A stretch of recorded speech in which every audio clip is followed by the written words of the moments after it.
All right, here we go. Well, welcome to the first episode of Dungeon Masters Anonymous. I'm Kyle Rudge, and with me I've got a few guests. We'll get into all of that, the proper intros and everything. This is a show where we want to talk about the stories that don't often get talked about as Dungeon Masters.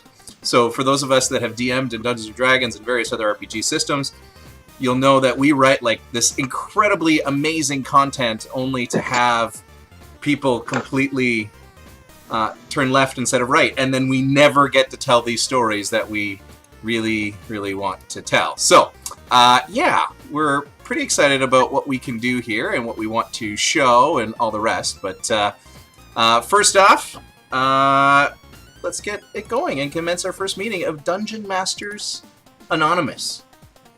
Have at her, guys. Hi, I'm Jordan, and I'm a DM. Hi, Jordan. Hi, I'm Justin, and I'm a DM. Hi, Justin. That wasn't very in sync. No, not at all, actually. I'll take it, though. Should we try it again? No, we can just go with it. And I'm Kyle. I'm a DM and host for today, so. Hi, Kyle. Hey! You know what? It'll eventually work out way better than that. So. Oh, I think on stream you have our name. Yeah. I'm using Skype here to pull windows, and it's just like totally messing with things here. So I'm trying to figure that out. Beautiful. Oh, whatever. I'll just change the names. That's gonna be the easiest thing, isn't it? Yeah. All right. That's true. Oh wait, I think I got it now, don't I? Don't I? No, I don't.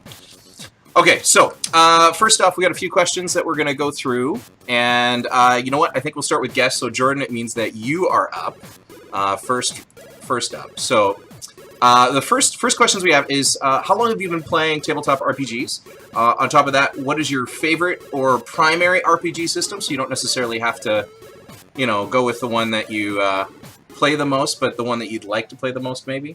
And when you do play, when you're not a DM, when you play, what race or class or style do you normally find yourself falling into? So Jordan, you're up first. Let us know. All right, so we got a lot of stuff here. I've been playing for about 15 years now. I started when I was 15 or 14. With a lot of gaps in there when school got too busy or work got too busy or other people's school or work got too busy, but it's been a while for me.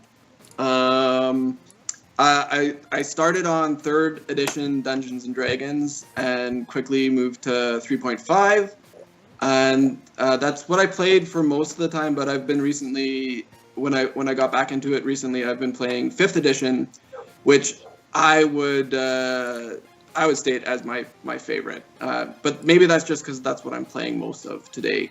The list of systems that I would like to play is too long to go through, though, so we'll skip that. Well, has there ever been one that you've always wished or dreamed of? You know what I mean?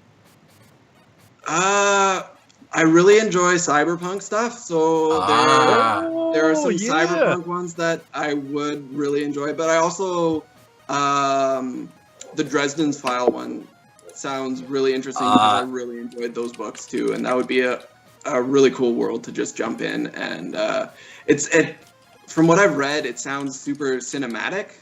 The style, like it uses the Fate core system or something like that. So that I don't have enough time. I barely get to play enough D&D. I don't have enough time to jump into all of this other stuff, but yeah. So as for race and class, my go-to would have used to been an elven wizard, and that is partially because that probably is closest to my actual personality. You're an elven wizard? Well, the wizard part. If we had magic, yeah. That would be your thing. Like, I don't know. I see them as kind of like your absent-minded professor type. And, okay. Right. I think I could fit that role pretty well.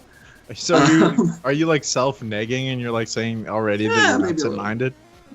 I can be absent-minded sometimes, but they were kind of the easiest for me to roleplay when I was growing up, so that was maybe what also drew me towards them.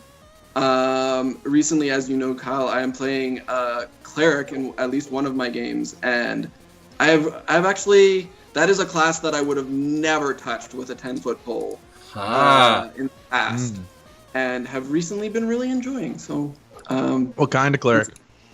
An elven cleric of knowledge with a 10. Knowledge cleric.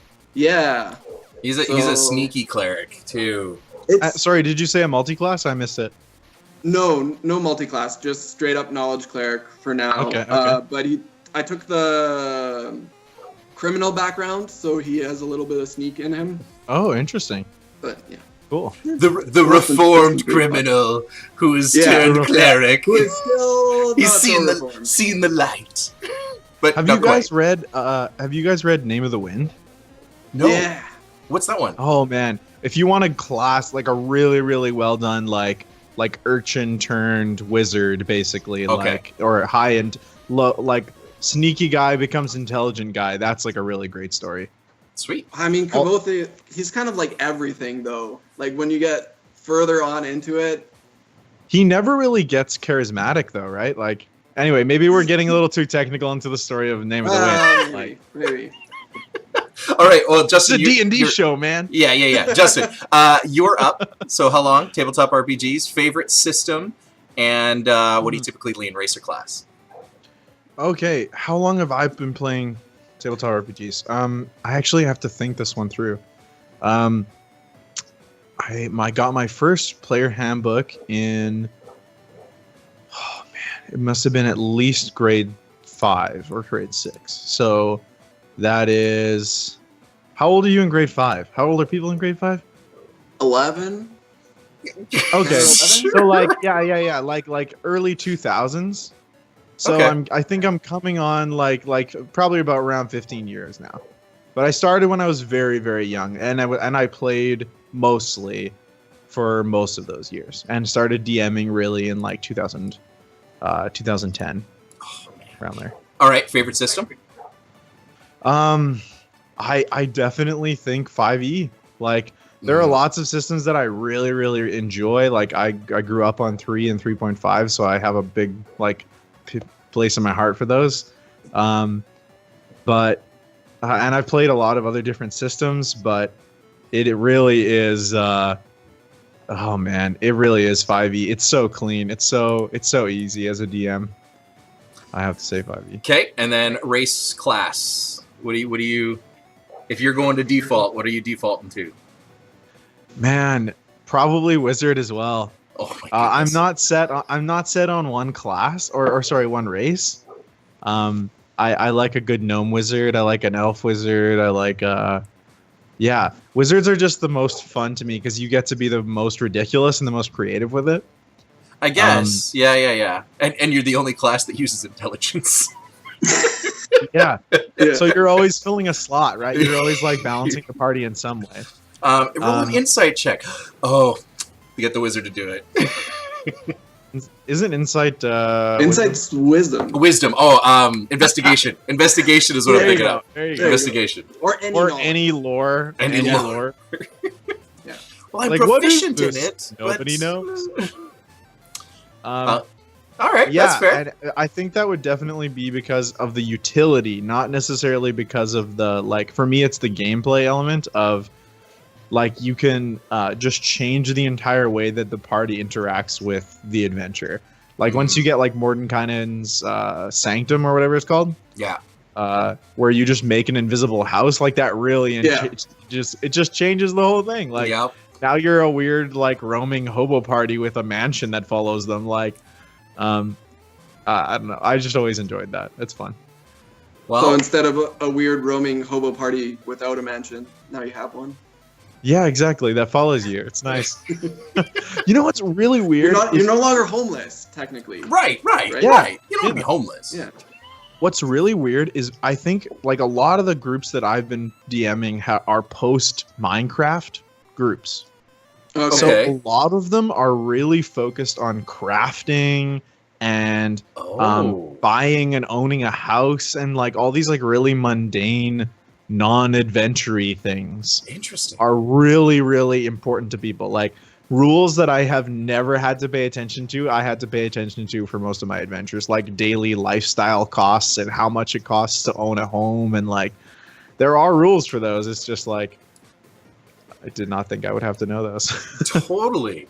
Well, because I know for me, like I've often, I saw a Reddit on the D&D Reddit where it did like somebody did about not alchemy, like herbology, and so you'd find all these herbs, you mix them into like various alchemical potions, and you had to find all these things. This is where you'd find them. Here's the tables that you roll if you're gonna go and search. And I'm like, I am strangely drawn to this.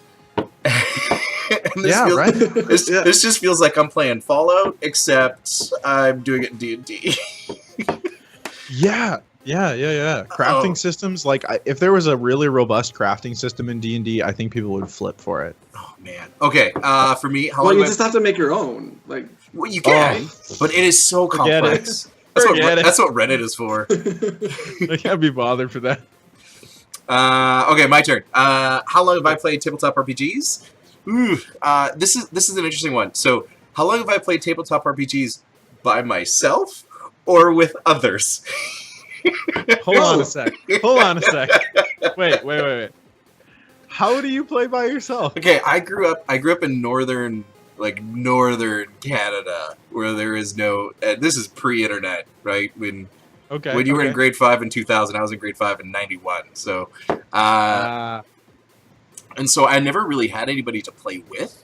And so I would literally just build worlds and characters and then dream up stories. But there was these books.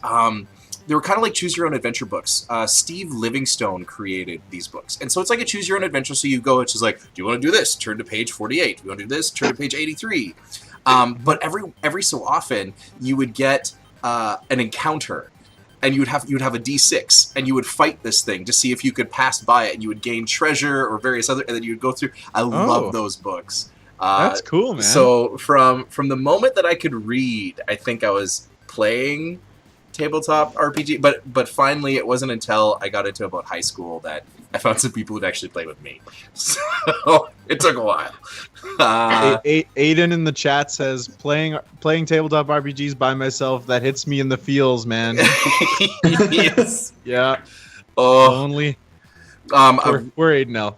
Recently, I actually found. I don't know if I have it on my desk, so I think I moved it.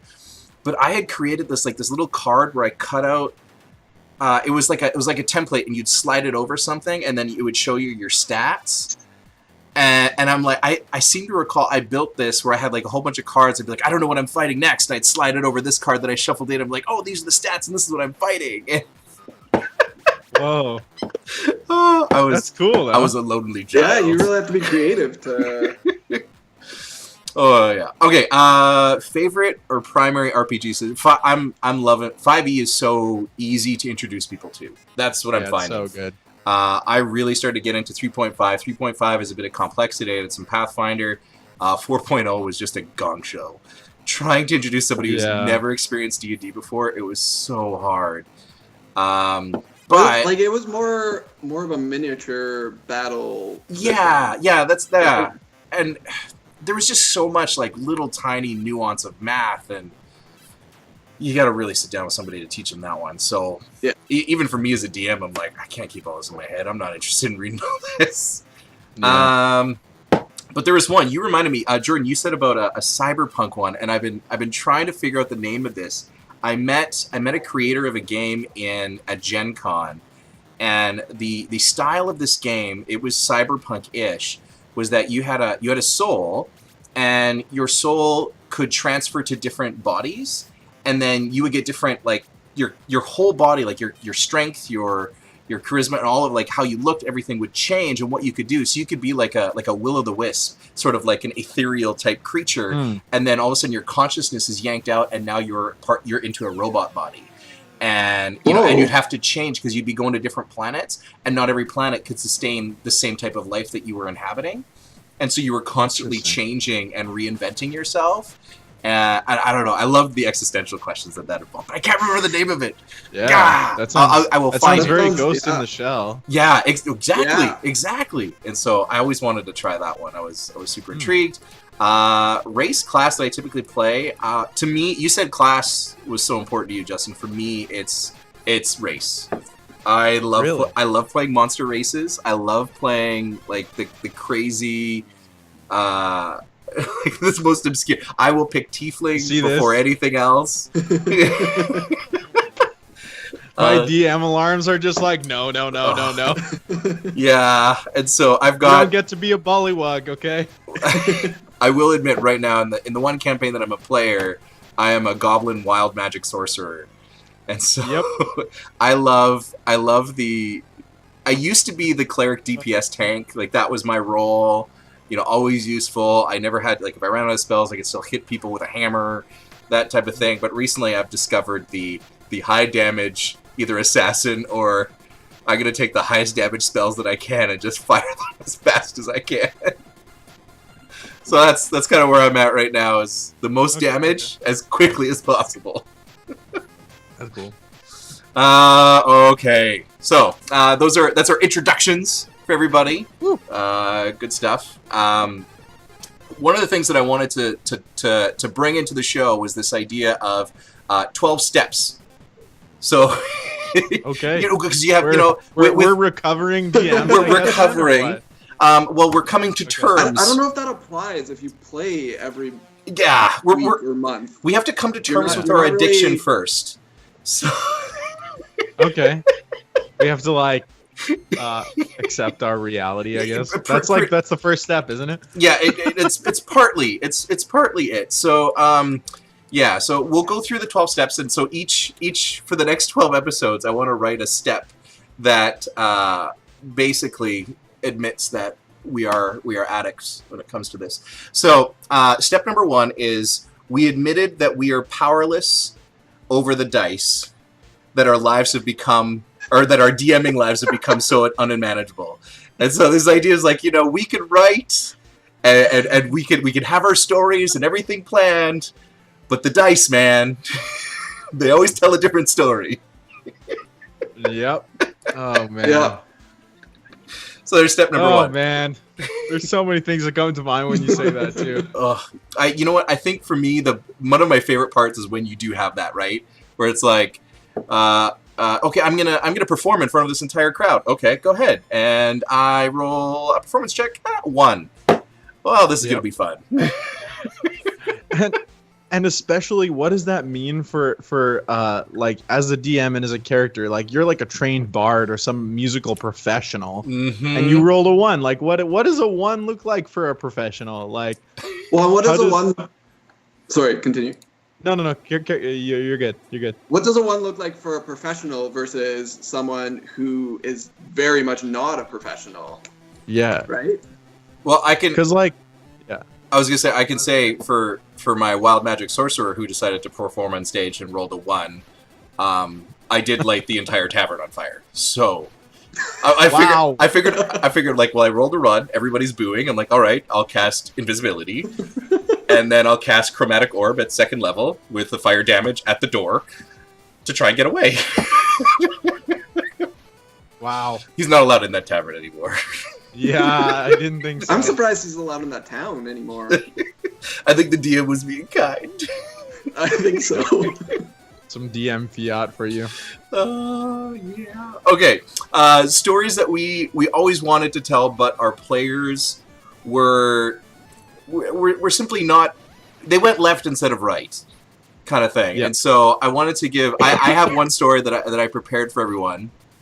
My story comes from the game Titan's Grave. So this is the one that Will Wheaton made. Over top of the Fantasy Age RPG system. It's a 3d6 instead of a d20, but that's regardless. And so I wanted to build something in this world, and so I built a one-shot campaign. People really, really liked it, so I started, playing this more and more with a group that was really into it. And so they had discovered a an underground fighting ring. And so they wanted to infiltrate this underground fighting ring, which was fine, sure. And so the only way that they knew how to get into it was actually going to the fight and then waiting for everybody to leave and then jumping into the ring and figuring stuff out from there. One of the things was that we had an orc in our party, and his older brother that always abused him was the current champion that they found out of this fighting thing. He's like, I need to prove myself kind of thing. And so they jump down. There's nobody else around. They're in the ring, and there was 2 exits. There was the way that the champion would come in and the way that the challengers would come in. And the way the challengers would come in was open. The way the champion would come in was like this large grate that just would lock down. And so they're like, well, we want to go to the champion's way. Okay. And so they proceeded to roll and fail multiple strength checks until they finally made it through this champion's way. They went through, they raided, they beat, one-on-one. The younger brother beat up the older brother, and they made it out. And one of the things was that they went through the main office, and then there was another door. So like, okay, let's go to the other door. They look in the other door, and they see that there's stairs leading down. And they're like, oh, there's probably something really interesting there. And it was where, like, if you went left, you would have went down into this area. And they're like, whatever. And they left. And I was so mad because I had, like, pages upon pages of things that they would experience. So the idea, okay, so if they had gone left, first thing, they would have went to the training room, and there was, like, various weapons that they could find, like, all lined up that a challenger would, like, they could take one into the ring kind of deal. And then after that, there was a prison with 4 prisoners.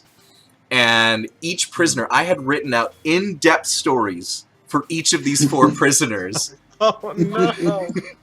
And so one was a half-giant. And so this half-giant was like, I'll help you. And so I had like scripted lines of what this guy's going to say. I'm going to help you. And his backstory was his brother had died in the arena. And so he was next up to fight, but he didn't know his brother died. He just assumed his brother was the champion, and he was waiting for his chance to get away to go back home. And, being this half-giant, super, super strong, everybody would be like, yeah, let's free him. His story and the way that he was going to do is the moment he had a chance to run, he was actually a coward, and he was going to book it. And so I was like, okay, well, we'll see. Maybe they'll take the half. And then there was, this one that I was super excited about. He was essentially like how would I describe him? Like a super, super small halfling. He's kind of crying, about his brother and sister. They probably miss him. He's the main breadwinner. And, and if they had rolled, they'd see that he was a little bit shifty and maybe he wasn't totally telling the whole truth. Like some of these things are true, but not all of the things. When in reality, this is like a super master assassin who was sent to kill that orc and actually came willingly. And so when they released him, he was going to look for the chance to backstab everybody and just try and kill everyone that he can the moment he had a chance, because he's just psychopath. Like, he's just a psychopath. Then I added a third guy that was he was kind of like in they would call him a Saurian in Titan's Grave, but for 5e it'd be like a Yuan-ti, so a reptilian kind of character. Okay. Yep. Yeah. He's just bitter and jaded, and basically he's like super like, oh, that's it, I've just given up on life, I've got nothing to live for anyway, blah blah blah blah blah. And he's like, I don't even want to fight. But if they did release him, he'd feel indentured to them and then serve as another hand in the fight.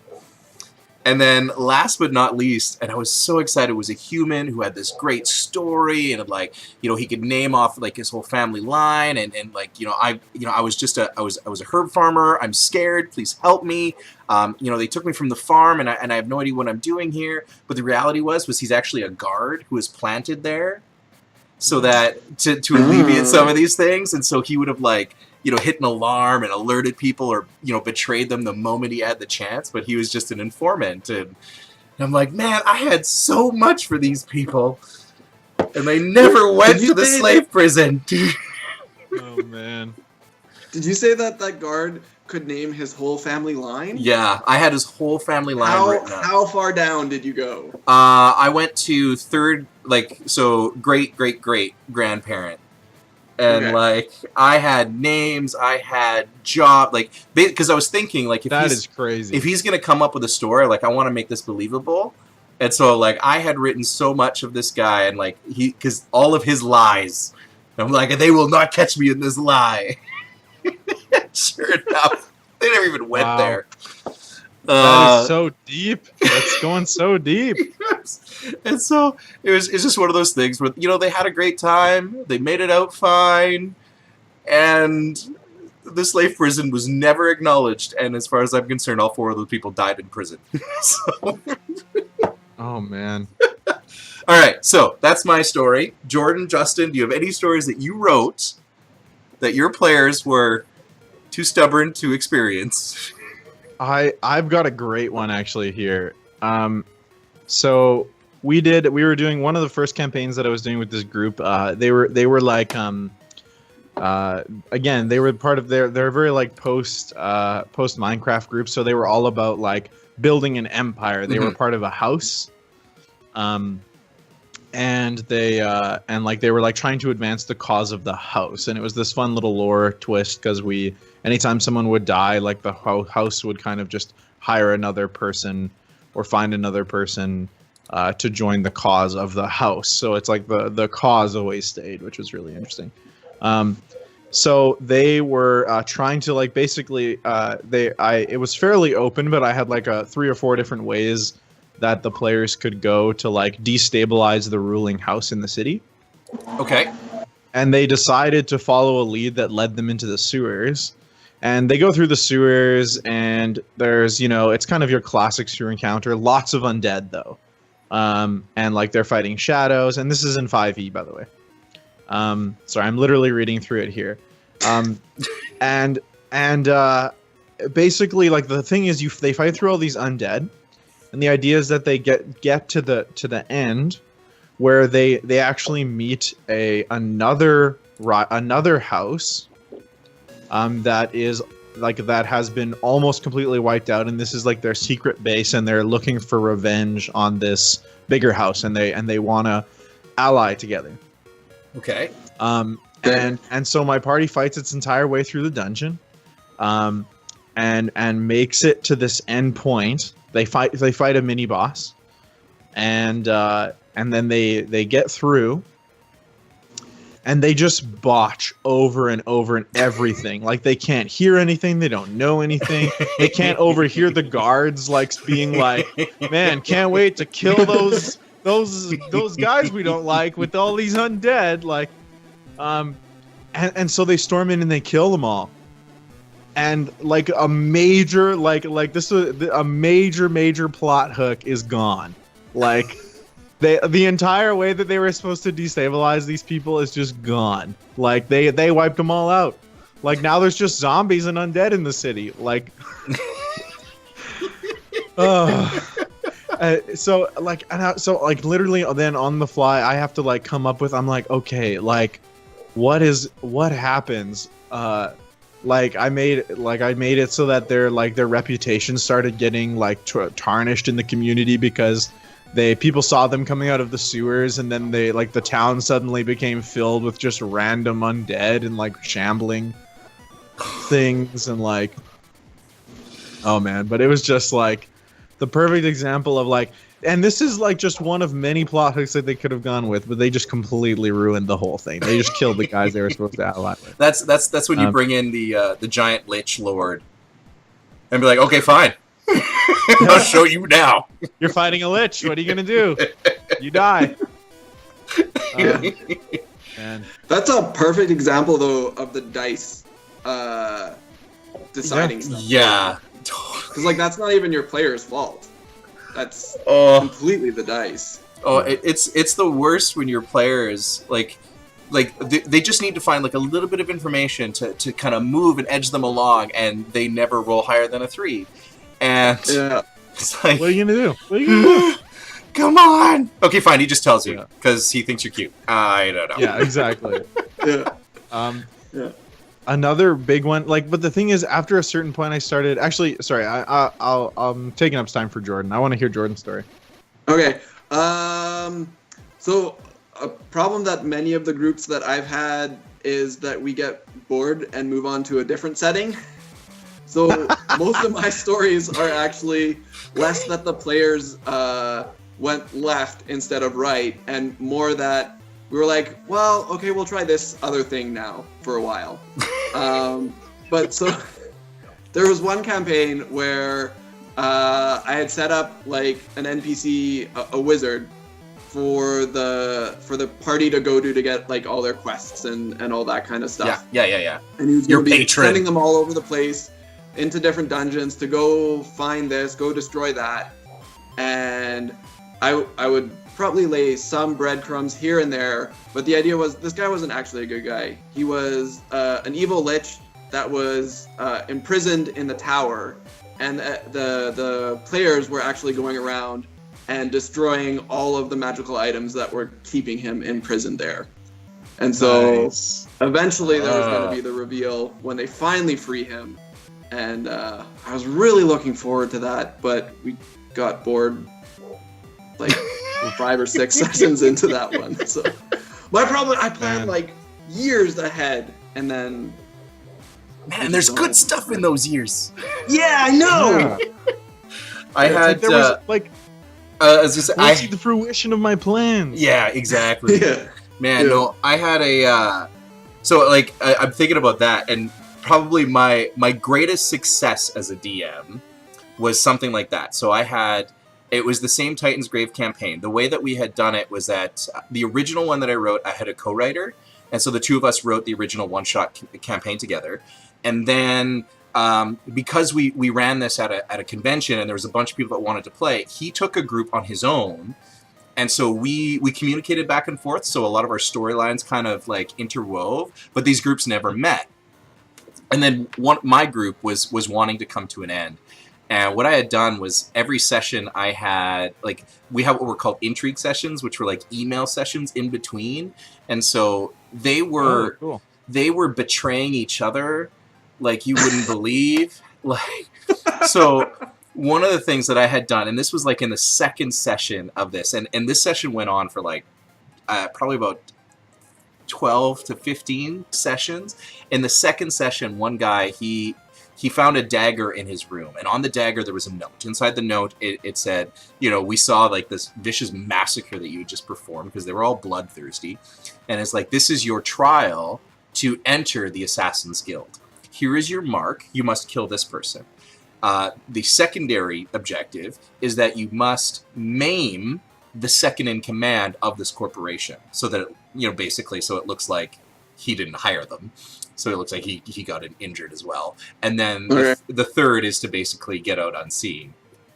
And so he never told the party about this, ever.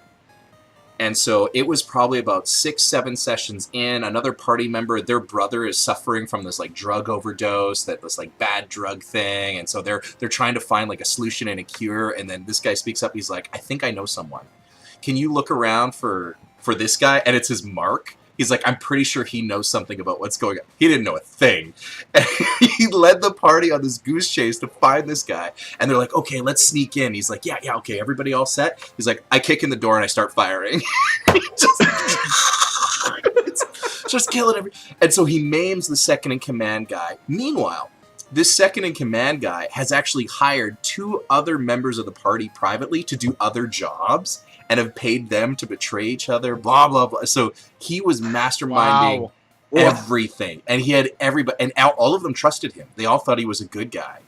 And so they've been doing all these things, and meanwhile, I've got like this huge thing of how they're, The other group, so the other group is on the other side of this continent, and they're doing all of their things, and they're like a benevolent party. They're diplomatic, they're not bloodthirsty, they're, you know, and they're tracking this guy down that they think is a bad guy, and so they're gonna track him down, and it's all gonna meet into this one facility. And my guy, he hires the other, like he hires the party that he's been manipulating to be his security guards. And so I had them all in a basement. We were all set up. I'm like, okay, you guys have 15 minutes to figure out, here's the giant map. Where are you going to position yourselves? and if you're stealth, make a stealth roll and pull yourself off the map and let me know where it is. And they're like, okay, that's strange. And so I come back down 15 minutes, and an entire other party comes down, and we expand the table. There's now like 14 people here and 2 DMs. And then one of my players turns to another one. He's like, wait, I think we're the bad guys. Are we the baddies? I had no idea. So, like, all right. And so the that backstabbing didn't give it away. Wow. They never figured it out, and then afterward, so they kind of came to terms, and they had this huge fight, and this leads to another story of like I had this big bad where he would essentially level up throughout the fight, so he would like evolve and gain new superpowers, and it was all because he had this one thing that one of the party members had sold to him and made it look like they got robbed. And that was how he betrayed everybody. And so that was empowering him to turn into this giant, like, half griffin, half human magic user with healing powers, etc. And then the other party had heard something about a griffin claw. They had it in conversation, and then their one magic user decides, he's like, okay, I'm going to do this, and he has a magical surge, and it can nullify one magical effect. Meanwhile, this guy's, like, flying around, and he's, like, casting magic fire and all this other stuff, and he's like, I don't know if he has it in his possession, but if he does, I want to nullify the magic of the Griffin Claw. I don't know what it does, but I think it's bad. And that just prevented the bad guy from leveling up. And I'm like, dang it! And like, my whole thing! Yeah, I'm like, well done, you jerks! Wow. Yeah, that's gotta be heartbreaking. I feel that. Well, because I had to build a boss that could potentially kill like 10 people that were like super powerful. So like he's got to level up and gain stuff. Wait, both of them were fighting one boss? Well, it started out like they were both fighting each other, and then this boss came in, and then they figured out, wait a second, okay, this is not okay. He has the Griffin Claw. Why does he have the Griffin Claw? Who sold it? And then one of the party members was like, it was me. See ya. And he booked it out of there. And he left. Yeah. They tried to kill him, but he made amazing. it away. And yeah. It was good. It was good. But those are the stories that never get told. I've only ever run player versus player combat once, and it was the entire focus of the adventure. Oh yeah. What do you mean? It was really cool. So we were doing a steampunk campaign in a world of my creation, and one party was part of the the Liberian's People Army, or the Liberian People's Army, which is like I thought you said the Librarians People Army. Should be the Librarians People Army. That sounds sick, actually. Wizards Unite. But anyway, so they like invented technology, but along with that like allowed them to gain lots of power really quickly, and they were really xenophobic. So these communities like cleansed all non-humans out of them, and like they were against anything vaguely magic sounding. So the one party was part of this like offensive against the old it was a magocracy. Mm-hmm. So it's basically literally the most powerful wizard of all rules. And so they're like sweeping the continent, like literally like taking ground for this new like human centered empire. And meanwhile, I have another party who's a group of evil mages who are like being invaded. And so they like, and we play for months and months and months. And in each, in each of the campaigns, they keep hearing rumors about each other. So the mages were called the Van Doorn Four. And different of the humans had like different like, they just had cool sounding names, and they were the champions of their people and whatever. So they kept hearing about each other's names, and they eventually started searching for each other. And then it just ended in this gigantic PvP moment where one party the same thing. Like I went upstairs and then came back downstairs with a separate group of 5 people, and then they just duked it out. It was so cool. All right, Jordan, what other stories you got? Pardon? What other stories you got, Jordan? Think crazy things that have happened in your D&D campaigns.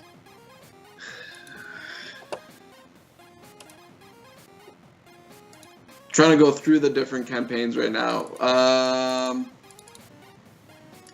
See,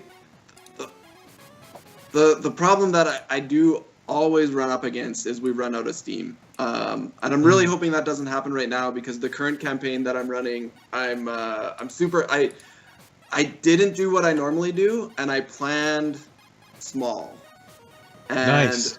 they just need to thwart what a hag is doing. That's it. So I planned what the hag's plan is, the NPCs on the island that the hag is, Yeah. and that's all we're planning. But I'm hoping to get through that one. So yeah, I don't know, off the top of my head, the Lich was the best story I could come up with. I don't know, Justin, you had another story in the wings? I do. They're mainly though, like, I basically learned from all the pain of not being able to go through all the fun stuff that, like, I just don't plan the same way anymore. Like, I used to, like, come up with this huge overarching story, and I would even, infuse my new elements into the world to really own the world, and I just don't do that anymore, because I realize that people oh man, they just the half of the stuff that you create doesn't get explored, and half the time those really big plot moments in quotations, just like, your party could just die. Like that Griffin fight that you were talking about, like, oh man, epic Griffin fight. Your Griffin guy could have just massacred them all, right? Yeah. Like, and then instead of a big climax, it's a big, the party, every 17 people are dead now. Well, one of the things that I was thinking of, and so one of the campaigns that I'm running right now, Jordan's the cleric of, and so the opening campaign I had come up, like, I love mazes. I love labyrinths. I love we were talking about this. I hate puzzles. I love coming up with that stuff. And so what I had done, and this was back in like in the original Legend of Zelda, but Zelda's repeated this throughout. The idea of a maze where it's like you're in the same room and you walk through the door and you're still in the same room, but you have to walk through it in the right pattern to get back into the right. Anyways, so I love those types of mazes. I've played a few games that have had that. And so I wanted to recreate that. And so in one room, there were 4 tapestries. And I was just like, okay, so there's 4 dragons on the tapestries. There's 4 colors for the dragons. Though that will be the solution to the riddle, like, to basically be in the room. And so, so of course the party goes up and they're like, oh yeah, there's tapestries. There's, 4 colors of dragons on there. I'm like, okay. And they're like, well, what does it look like? Like, what does it really look like? I want to inspect this thing. I'm like, all right, fine. Okay, so the first one is a red dragon, and it's breathing fire, and you see like 2 black crispy corpses kind of like in the forefront, and the fire's kind of spreading toward you. And the second one, it's a black dragon, but you just kind of see the rough outline, and its eyes are kind of coming around, and then there's 2 adventurers kind of sneaking, unbeknownst to them. The black dragon is behind them. The third is a green dragon sleeping upon a huge pile of immense treasure and gold and jewels and gemstones. And then the fourth is another red dragon, but this one's different. This one is dead, and it's being hung upside down, strung by its ankles, as a huge crowd of people are onlooking, cheering victory over this foe. They're like, okay, yeah, that's really cool. Okay, sure. And then they get into the room, and then they see that there's, 4 different colored dragons on the doors. So there's red, green, black, and blue. And they're like, oh, okay, this makes total sense. And they're like, okay, well, let's go through the red door first. And they're like, wait, is it trapped? And in my mind, I'm like, I didn't write traps in. Yes, it's trapped. Yeah. And they're like, I roll for that. And so I'm like, yep. And then I'm like, okay, let's see how far I can take this. And so there was like a little dais in the middle, and so they touched the dais, and I'm like, okay, quickly come up with something. Kyle, quickly come up with something. I'm like, okay, you need to embody the dragon. You get the sense that you need to, somehow become in touch with your dragon spirit when you touch the door to open it. And so it took them a huge, long conversation to figure out what do we do. And the idea was like fire needed to touch the red dragon's door for it to open. And eventually they get there. So they open the door and they got this idea like, okay. And they're like, oh, wait, what were the rest of the tapestries? I'm like, I never wrote this down. And so I'm like, oh crap. And neither did we. and I'm like, well, you guys can roll an intelligence check to see if you remember. so they rolled like super high, and I'm like, crap. so I did my, and I'm like, okay. And I was shocking myself that I remembered what I made up on the spot like 30 minutes ago. And so they're like, okay, oh, the black one. Okay, this is easy. I'm gonna sneak up on the door. And I'm like, okay, roll a stealth check. They roll pretty high, and the door opens. Like, sweet. So they go through there, and then the third one, I'm like, I don't have a solution to this puzzle. So I'm thinking this whole time, I'm like, what is a green one? You sleep, and they're like, oh yeah, just fall asleep. I'm like, nah, it's gonna be more than that. And then I came up with one. I'm like, they have to give, because they're not a party. They were just a bunch of random adventurers thrown into something. They got to give all of their gold to one person. And in my mind, I'm like, this is how they start a party fund. This is how they start to trust one another. And so they finally get there. Party fun. They come together. They give all their gold to one person. They open the door, and the moment the door opens, everybody's like, "Give me back my gold." I'm like, okay, sure. And then we get to the fourth room, and they're discussing. It's just like, well, we have to kill somebody. And I'm like, oh no, what did I do? Oh. What did I do? Oh no! Shoot.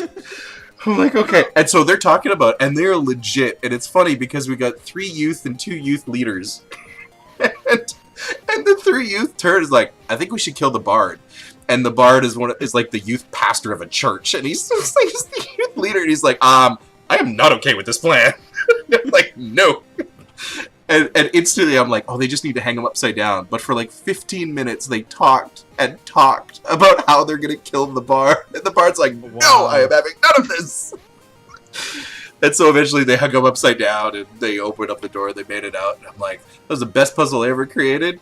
And I did it totally on the fly. Nice. Yeah, man. I've embraced more and more just total improv in my DMing. Yeah.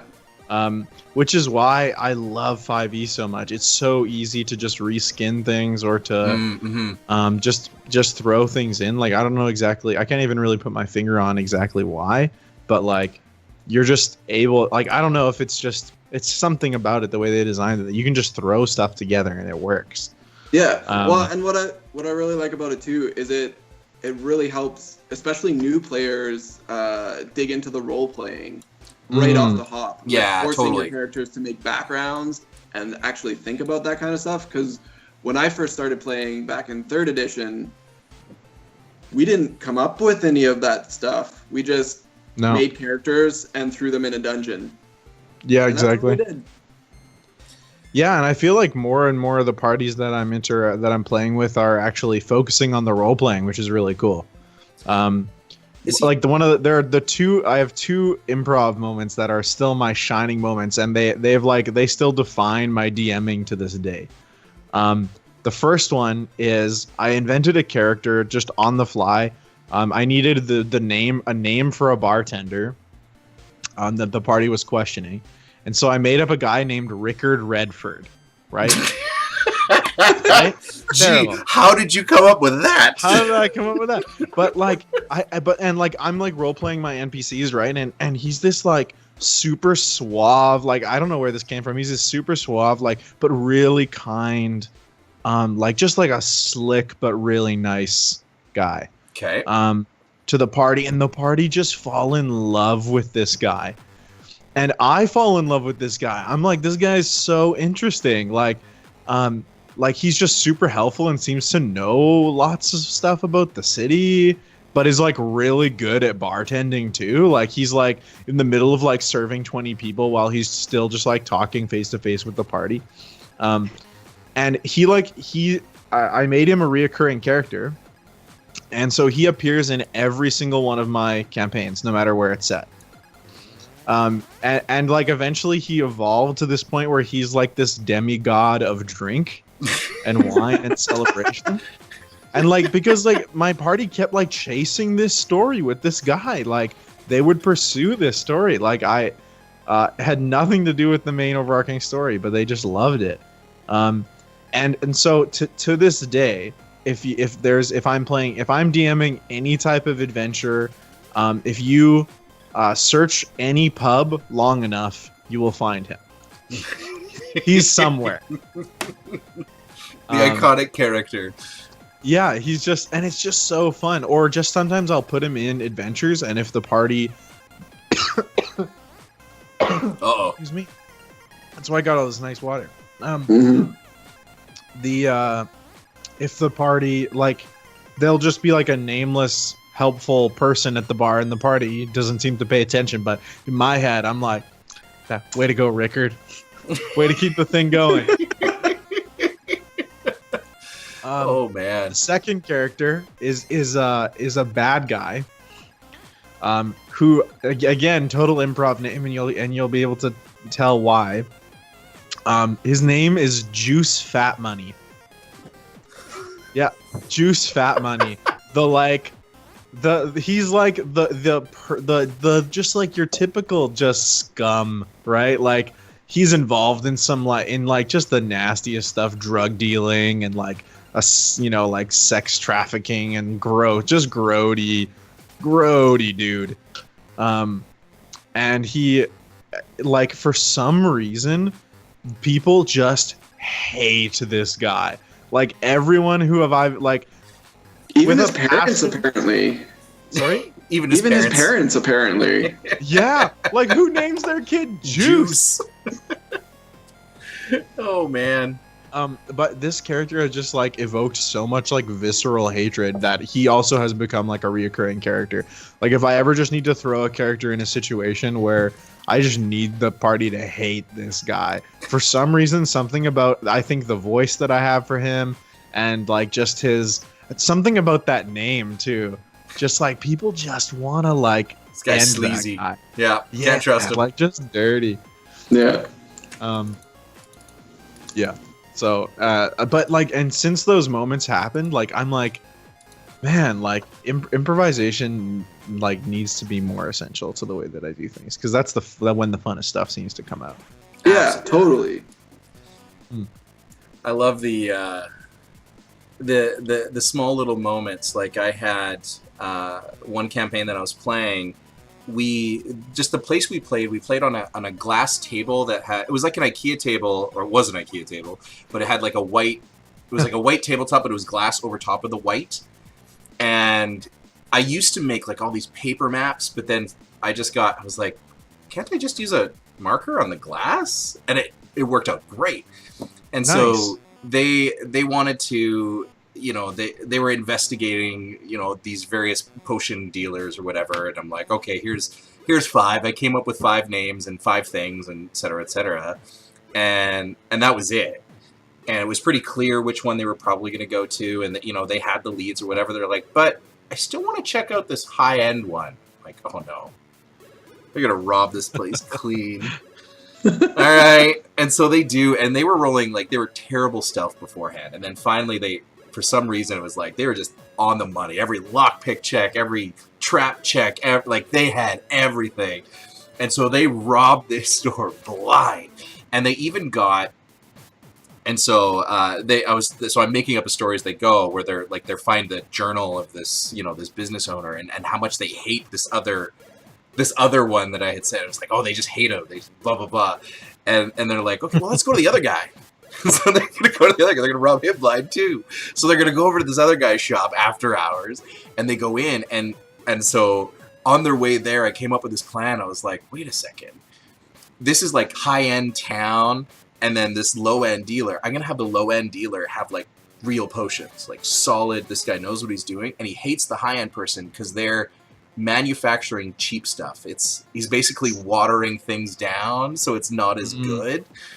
And so they uncovered this plot between 2 feuding potion masters, and all of this huge treasure that they had got was all watered down crap. They're so mad. That's amazing. I'm like, I don't know if I'm a horrible person for that, but it was fun. Yeah, seriously. Oh, that's man. awesome. That's fantastic.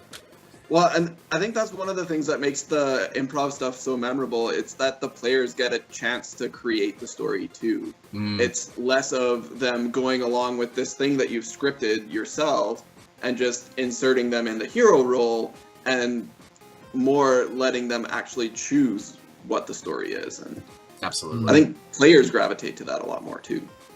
Yeah, and I think there's something about it that just in the feel of it.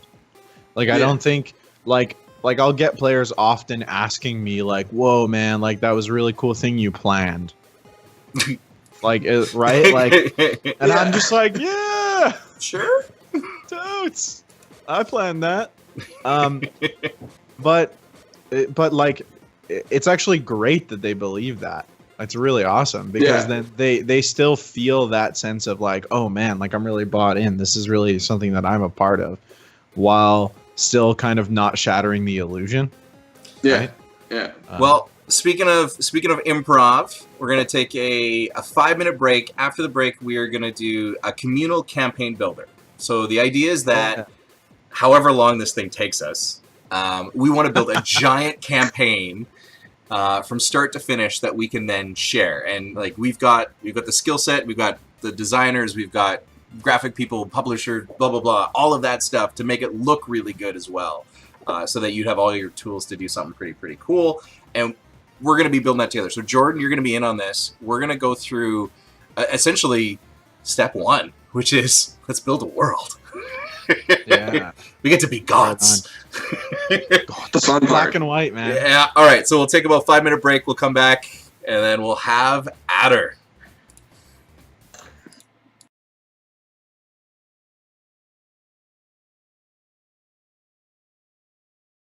Welcome, Aiden Elf and Duatson and Lil Marksman. Thanks for showing up, guys. All right. I'm gonna go refill my water. Be right back. Yeah, me too. Are we muted?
All right, we're back. We are back. Sweet. We're back. Hey. And we back. And I got all the names right, so that's all good. Oh, look at that. Woohoo! Oh man, we even got our second half like format. Look how slick this looks. Oh yeah, I'm good to go. All right. So, to make a campaign, we have to build a world, and so I think before we do that though, we kind of have to like figure out what kind of system. Like I'm assuming we're gonna use 5e. I mean, we've all kind of raved about it. Yeah, I would suggest that. Is like we don't necessarily have to do it, but have you ever played a system where there was a rule that you thought was better than 5e? You know what I mean? Like a way that they did something better. The only thing that I can think of is in the character creation itself. So you guys ever played in the Burning Wheel setting? No. Oh man, big ups to that. Check it out. It's no, it's not free online. The old version is, but you can buy the new one for pretty cheap. So Burning Wheel is really focused more on like I liken it to more like Game of Thrones. It's a medieval / fantasy setting, but it's like trying pretty hard to be very realistic and brutal. Like combat sucks for you no matter how good you are at it. Getting cut, like if you get cut, yeah, it's pre-modern. So unless you know someone who can heal you, you're gonna get infected and it's nasty. But they have this whole process called the character burner, which is you like pick up to 12 different things called life paths. Okay. So you get like you pick where you were born, then you pick what you did for the first 10 years of your life. Then what did you do? Okay. Then what did you do? Then what did you do? And they have like all the life paths link to one another or don't link to different things. Mm-hmm. And then like you join you could go through your character's entire life and then join at a certain point, or you could just build it up to a certain point. And it just ended with really, really fleshed out, really interesting characters. Because you like now you have their entire backstory. Totally. Yeah. Like, I like that idea. It's kind of like playing the game of life, but you just change everything to fantasy settings. Yeah, basically. Here's your character. No, I had 7 kids and 1 chariot. Yeah, think about that. Like, think about a D&D campaign where you had kids. Like, how different would that be? Like, think about what you would have to change in terms of your role playing and your anyway. I think that system is ludicrous amounts of time to add. If we wanted to add that to this thing, though, yeah, like we would have to literally invent an entire thing of like background trees and all that kind of stuff. So. See, one of the things... Oh, like, that's up to the DM to create all those trees? It's not...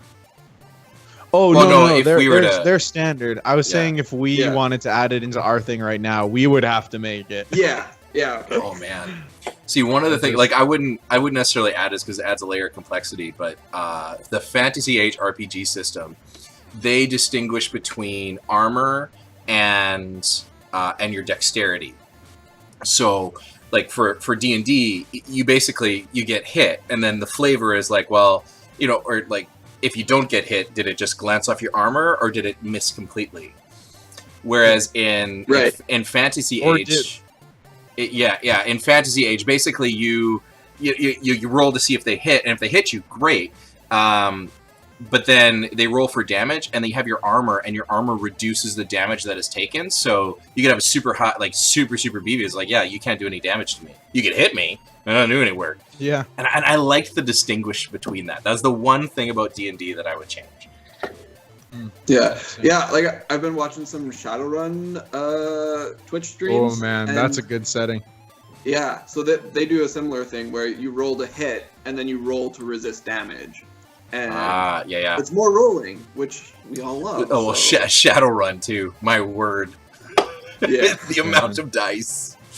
Yeah. Okay, so with 5e, what's great about it is that we can go kind of across the board when it comes to genre. Because you know, Justin, you had said it too. The idea you could just skin it over anything, and it works fairly well. I mean, it's pretty much as close as it gets to a perfect combat focused system. Yeah. Like in my opinion. And it gives a lot of interpretation for freedom, I find, as well. Right? Oh, like yeah. just Oh, yeah. overarching. Yeah. So then our question is, what genre would we set this campaign in? So is it a fantasy system? Is it a horror system? Is it sci-fi? Is it steampunk? Or is it some crazy hybrid therein? This is a far-reaching decision. This is a big decision. Welcome to episode 1, Jordan. Yeah, man, yeah, you got a voice on this. I want to hear from chat. Actually, chat, throw your suggestions in there. For me, like what first comes to mind is like we've kind of had a sub theme of cyberpunk going on here that I've been picking up on. So I would like. I'm also really deep into a limited card game called Android Netrunner, which is totally. Yeah, and because of that, I've just been hit like just going into cyberpunk like heavy. Like read Neuromancer, I read Snow Crash, I read like a lot of the like, and this is like the first time for me reading these things, and I'm just like eating this stuff up right now. So I feel pretty peak on like cyberpunky type stuff. So Aiden Elf says Lovecraftian steampunk. My challenge with that, and like Lovecraft is so overdone right now, though. You know what I mean? I'm inexperienced. Like that's a world I haven't stepped foot in, and so I'm like, that's out of my depth. There was definitely a big Lovecraftian phase for me. Yeah. Did it include a clothing change?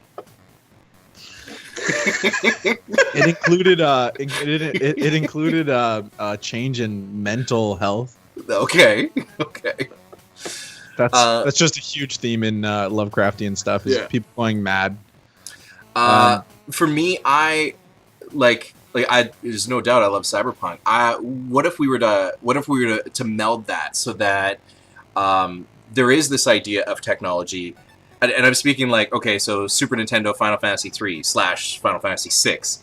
The storyline is how like everything was magic, but then technology started to come up, and then there's this moment, this time where they're both kind of equal in strength, and there's a combat for which is better. I love that era, and so maybe we can introduce cyberpunk into that, where it's almost the opposite, where technology is super strong, but then there's this unknown force that is influencing technology that is starting to creep up. I don't know. Interesting. So how badly do we want to be original? That's my question. Well, and that's one of my questions too. Because yeah, I think as soon as you start talking magic and cyberpunk, everyone's like, oh, okay, so Shadowrun though. Shadowrun. Yeah, totally. And we'll beg, borrow, and steal from everything anyway. So yeah, that's definitely true. I have always wanted to have a way like sorry, this isn't necessarily which of an either or answer, but like the reason that I'm drawn to cyberpunk is that I think it'd be really fun to have combat mechanics for hacking. The idea that like in a battle I'm so legit that I jack in and my party protects me, and I'm like hacking the other people who are fighting my party and like doing stuff to them. There's a board game. Have you played Captain Sonar at all? I think that's what it's called. Mm-hmm. No. Yeah. Man, Captain Sonar is so good. Yeah. And essentially, like, very, very simple description is it's Battleship, but essentially you could play like it's a real-time Battleship against like 4 other people, so it's like 4v4 kind of deal. And you each have a role. So you have a captain of the ship, and he's the one who's like, go north, go east. You have somebody who is maintaining the ship, an engineer who's got a car, and they're doing specific things. And there will be times where he'll be like, fire the torpedoes! Sorry, sir. Our torpedoes are down. And you can't. Then you'll have somebody else who's hearing the other team's captain register their movements, and they're trying to figure out where on this map they are. It's like, well, he can't be here because he would have crashed into an island. So let's adjust this and see where they are. I think I know where he is, Captain. And I love there's small little mechanics in there that I think are really, really neat. That, like, as you say, like, how do you hack while everybody else is doing rolling? Or do you introduce a real-time element to the combat, which I'd love to do because I hate when players get slow. Oh, what should I do? And it's just like, it's you too should late. throw these 3 spells. No, don't do that one. Do this one. Okay, I'll do this one instead. You can't talk. That's why you have prepared spells, because you need to be ready. Mm-hmm. Yeah. Oh man. And I always loved. That's I interesting. always loved the Fallout hacking. I don't know how to implement that. Ugh, no. Skip it. It's Let's do puzzles. Bioshock hacking. That's not very combat oriented either. No, but I mean, you could have like some sort of real time combat while these puzzles are going on. You have to try and solve to hack it.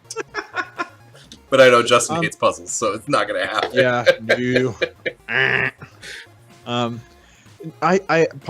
So yeah, I'm definitely intrigued by Cyberpunk. I feel like every setting other than something fantasy-ish that we pick is gonna have to be like, we're gonna have to do a lot of work.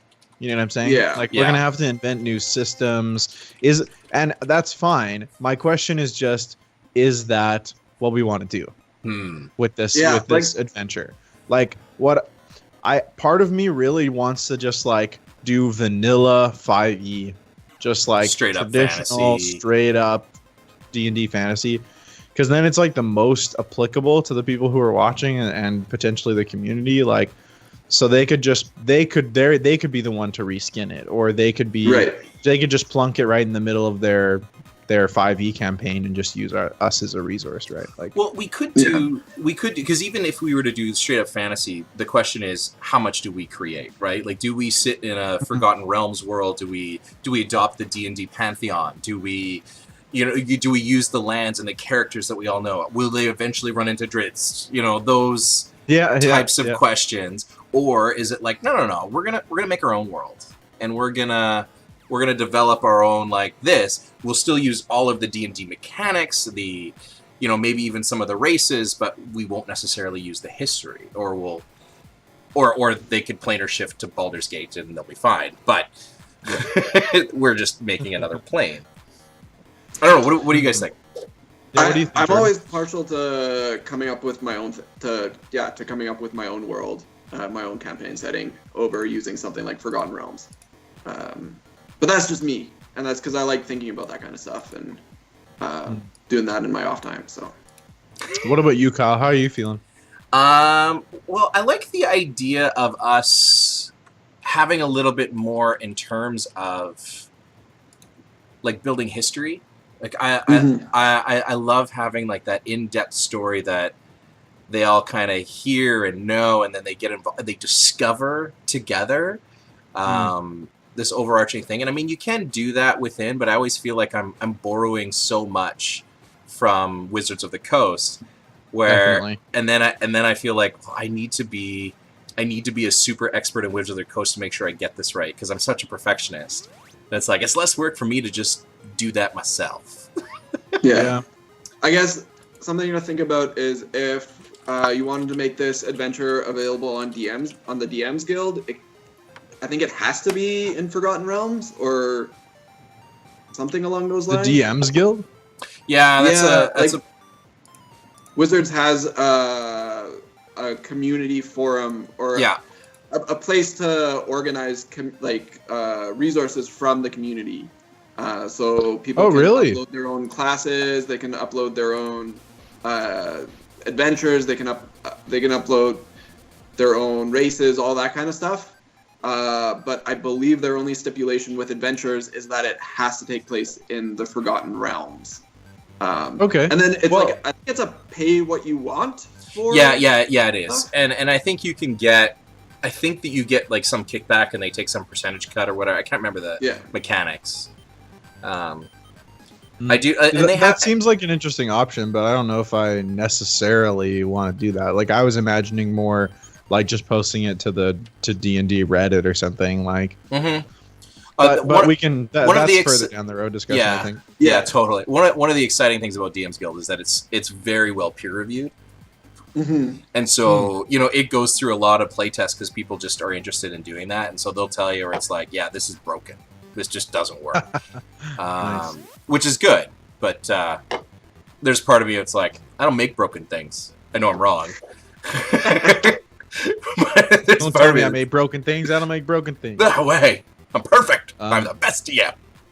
But yeah, I think we could get the best of both worlds though, right? Like we could just like locate the entire thing in like a demi-plane or in a some sort of weird thing, where while technically part of the Forgotten Realms, maybe even set somewhere near Faerun or out of Faerun, like the party starts in Neverwinter and they go through a portal. We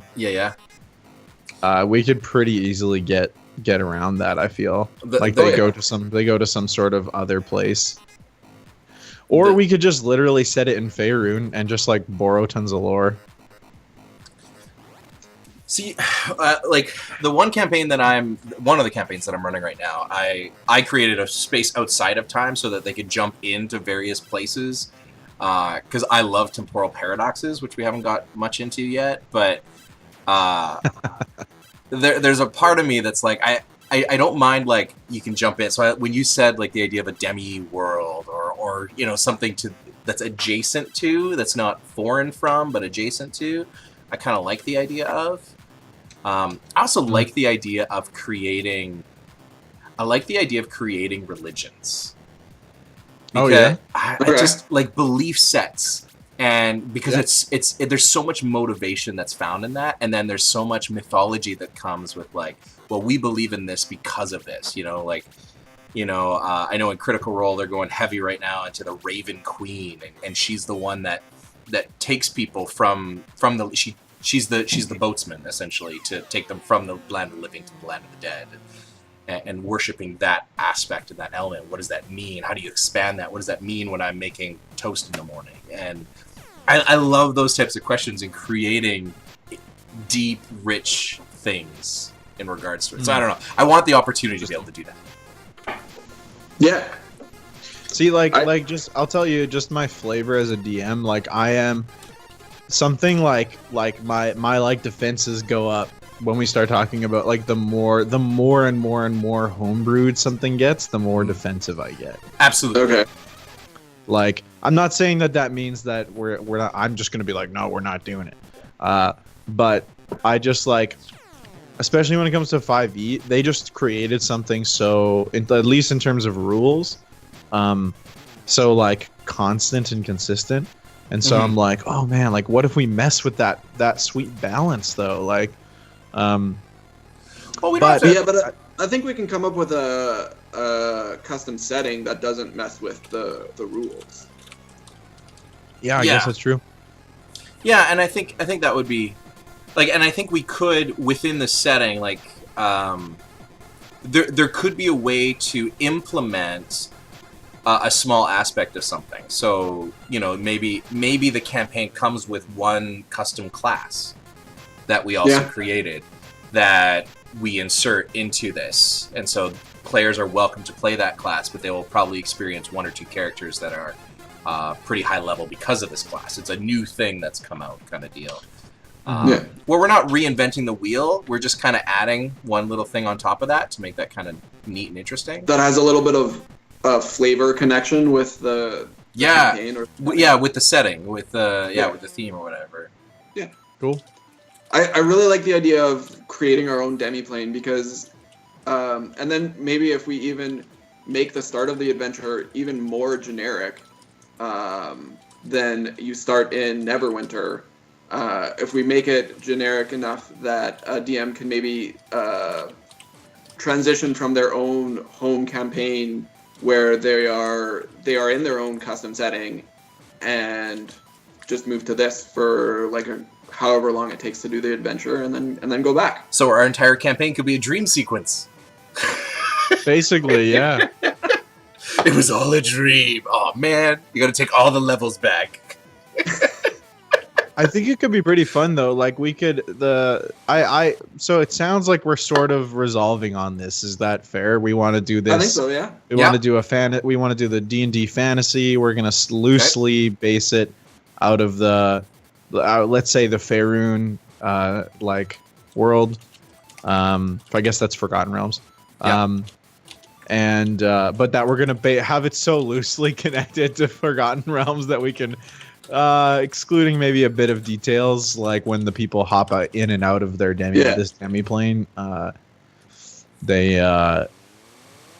there's a few maybe notable characters or peeps, the guy who runs the city in Neverwinter or something.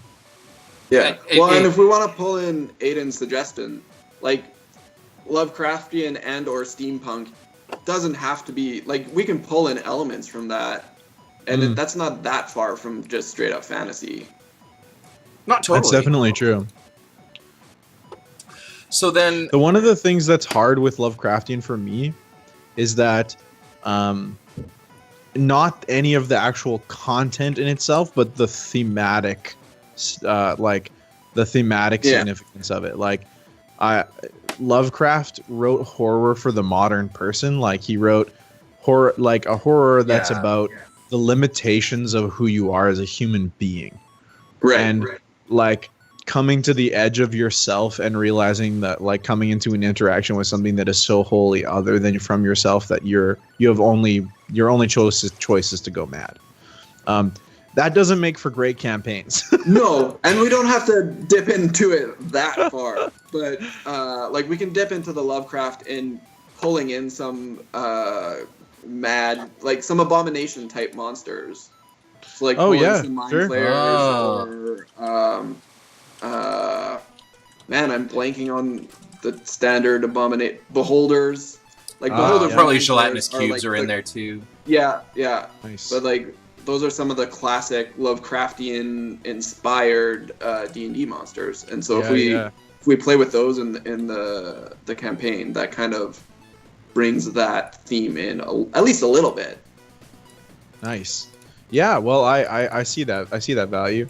What first came to mind with this idea for me was what if we had like we're chasing.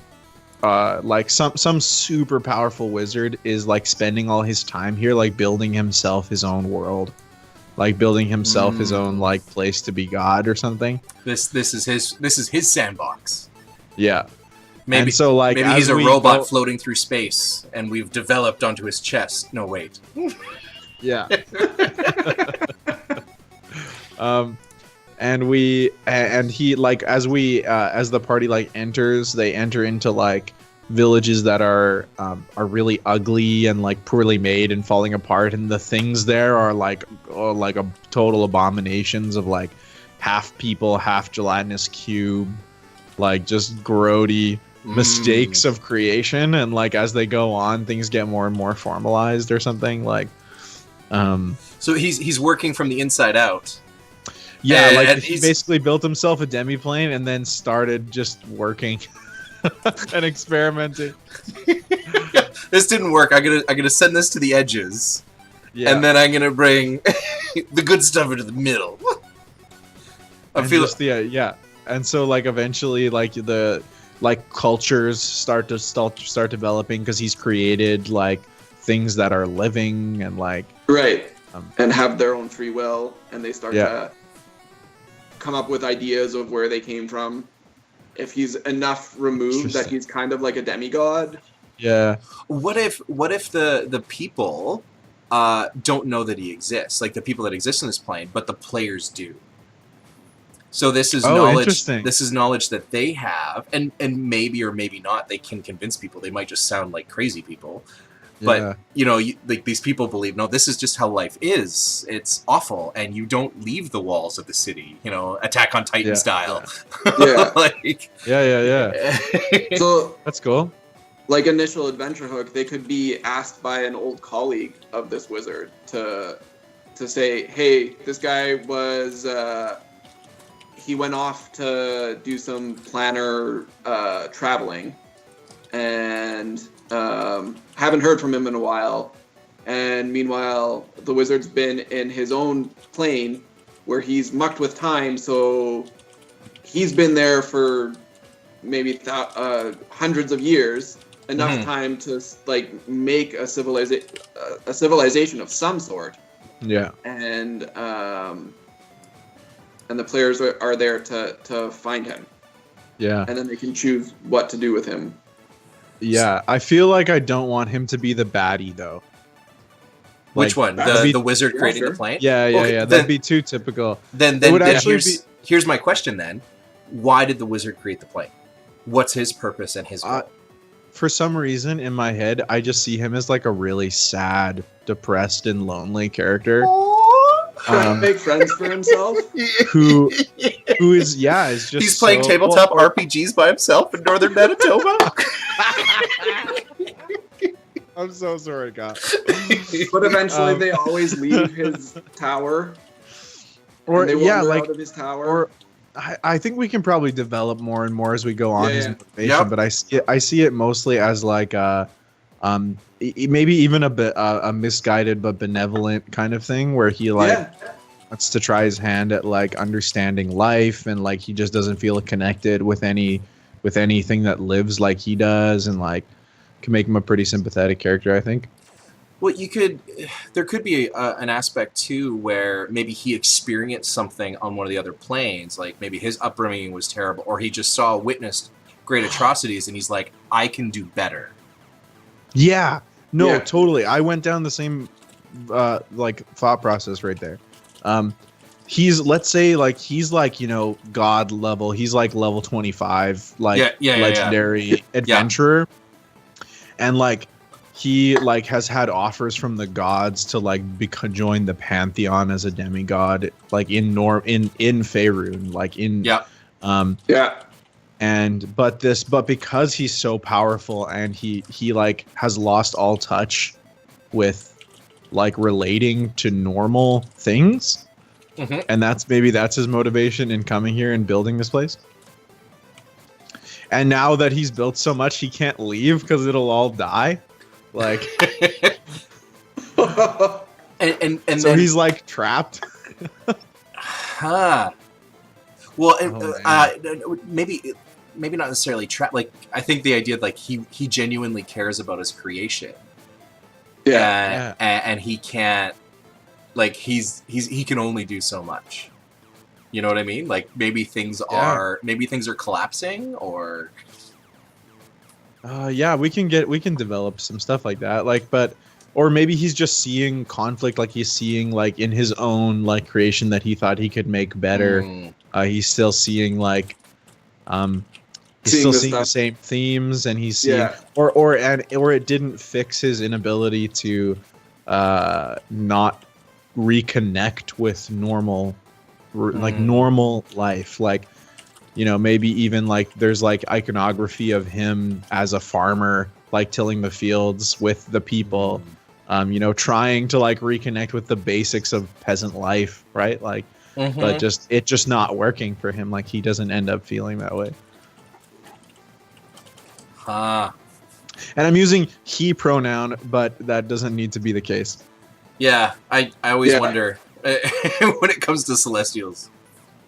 They? Yeah, Yeah. sure. Uh, And like, oh man, I like this idea. Okay. so like, do you think it like, and this is a lore question for D&D, I don't know the answer to this, but do you think that like within the demi-plane that he could literally be a god? Why not? Like what makes the difference in transition between a really powerful thing and a god in D&D? I don't think there's anything formal. Like I think that's up to the DM to Okay. decide. I think it's a matter of do they have followers, right? Like, Oh yeah, I think I'm gonna you become a quickly look this demigod up. when people start to worship you. I would think. But man, okay, so I do like the idea of the benevolency. I do like the idea of because it's so easy for the first person that you meet or the patron that you've been given is really the bad guy. Yeah. Great reveal. Like that's a pretty tired Yeah. storage. I like the idea also of giving players the opportunity where it's like, you know, like we can create this character, but the choice becomes theirs. I love when there's that moment when player characters like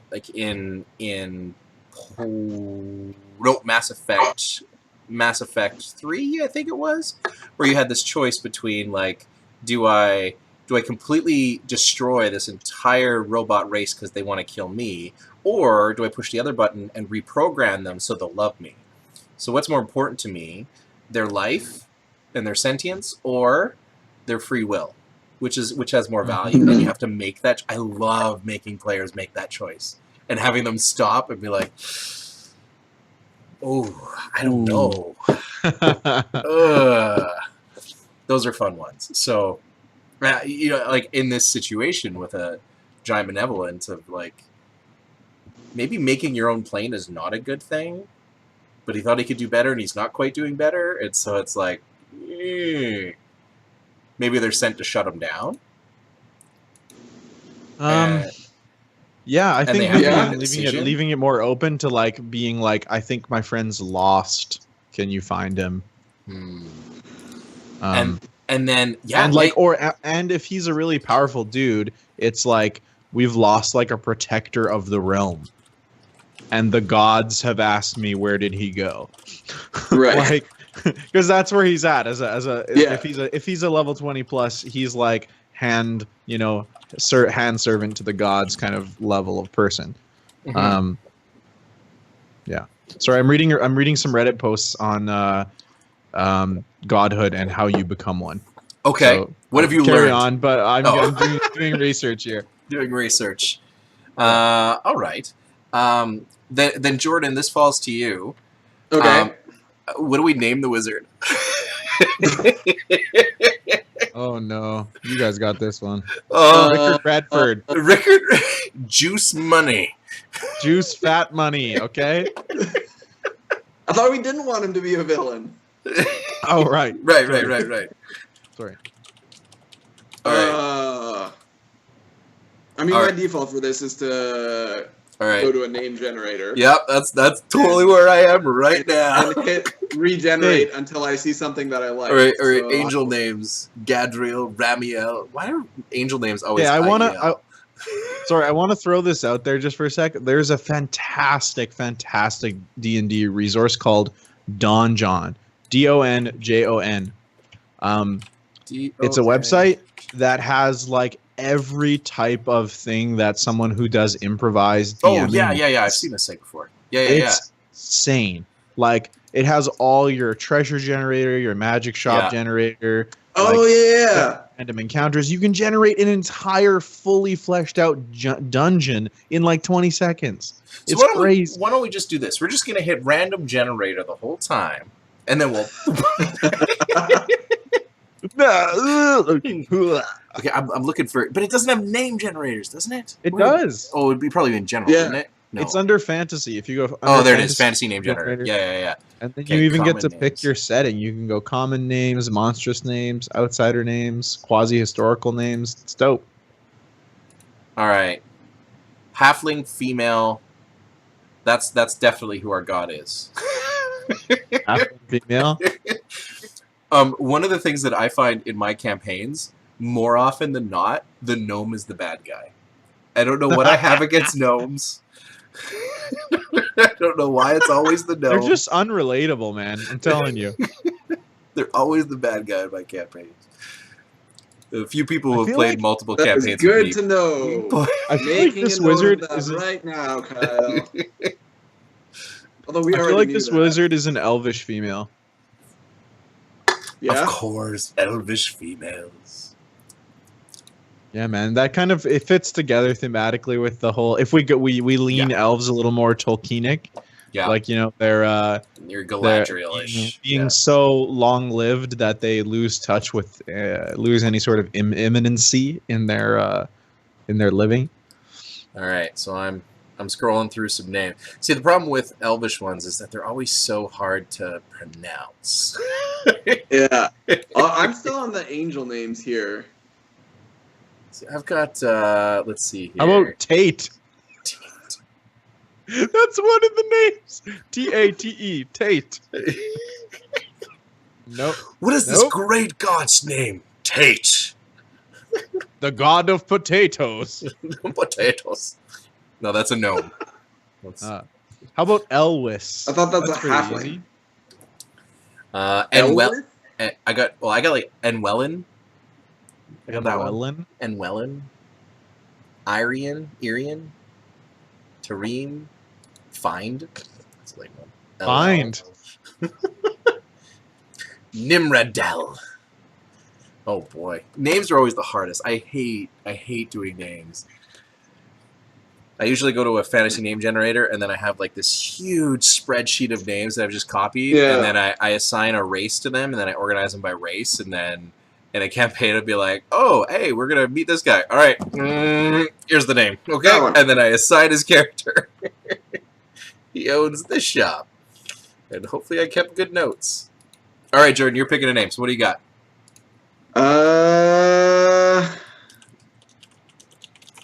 Azriel? Azriel is like, I think we have that one. Isn't that biblical? Real. Isn't that like... Yeah, I think so. I feel like that's a demon name. It is. I think it's a demon. I think it's, yeah. Oh yeah, that's definitely It totally is. a demon. And it's, oh yeah, and it's the guy from flipping, what do you call it? He's a guy, he's an enemy in Batman. Is he? Oh yeah, he is. Oh, yeah, he is. Azriel. I just assumed he's supernatural. And I'm pretty sure he's also a demon in the Bible too. I'm seeing a lot of names on this one that sound demonic. Huh. I saw TARDIS as well. TARDIS. Yes. Word. TARDIS Elwin. Let's do it. How about Vega? Vega? Actually, seriously, Jordan, you picked this one, man. I'm off this. Yep, Jordan, this one's up to you. While you investigate name. So much pressure. Justin, what have you figured out about what about gods? Yeah, I was gonna say I'll buy you some time. I'm reading some stuff here.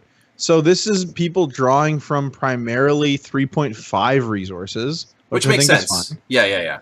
More because there are two books that I remember now that they reference them. Deities and Demigods and the Complete Divine, which are two source books from 3.5, which are awesome. Apparently, there's like this is drawing on different stories. There's no prescribed way to become a god, but literally a long process in which you commit enough good/bad actions to gain enough fame/infamy over a very large area and enough people, and then you become a god. So yeah, it's literally a matter of, do you have people who worship you? Yeah, okay. You gain power somehow. Second, you can have a deity above lesser either give you part of its divinity or make you itself. Yeah, that's right. Yep. Or murder a god and steal their essence. Apparently, Asmodeus and Mephistopheles are two gods who people constantly are killing and stealing and becoming. Maybe this wizard had divinity given to him or her. I guess we're going with her. So given to her. I was going with her. Yeah, we're going with her. Had divinity given to her, and then she left, and then this deity that gave her deityship to her is like, where did she go? Oh, nice. You know what I mean? That's fantastic. Okay, totally. 3 names, one that I'm a little partial to. Okay. Don't tell us the one you're partial to. We'll see if we figure it out. We got Tabris, Irin, and Dahlia. And Dahlia. Ooh. Say him again. Tabris, Irin, and Dahlia. Any votes? Dahlia connects with me. That's just a sound. Feels good on the tongue to say. Dahlia. I'm leaning Tabris. Okay, Jordan, which was yours? Tabris was my top choice as well. Okay. I'm outvoted. I'll go with Tabris. D2Asen in chat says Dahlia. So chat votes, right? Could we be? Could it be Tabris Dahlia? Like as a surname? Can we do I that? like it. Dahlia is a nice last name, actually. Okay, how did you have it spelled there, Jordan? So I make sure I get this right. Does it matter how I have it spelled? Yep, Aren't you the canon absolutely. here? No, absolutely. You were telling me what canon it is here, buddy. Okay, How is Tabris spelled? We had Tabris is T. Wow, everyone in chat likes Dahlia. Thank. But yeah, we'll do it. We'll do the last name. Yeah. Tabris is Tabbris. Okay, and Dahlia is spelled. And Dahlia, the way that I had it was Dahlia. Ooh, that's a good name. Nice. Yeah, I like it. Ooh.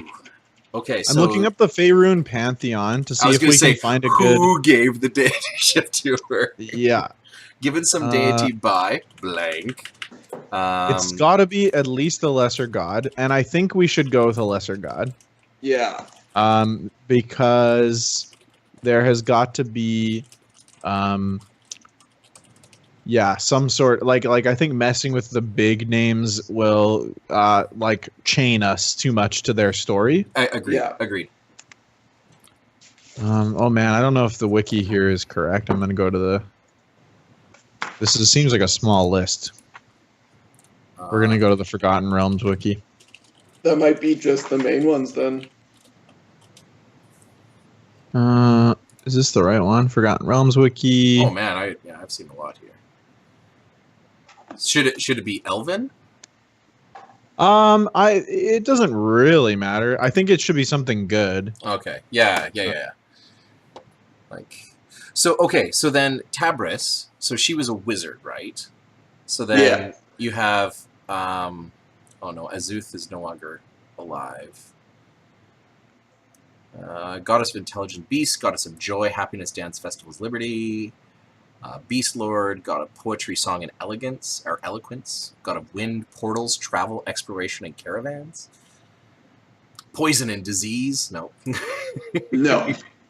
These are some of the lesser ones that I'm seeing. Okay. I'm just reading off what they are, not necessarily the names. And then there's intermediate deities and greater, so we're not going to do that.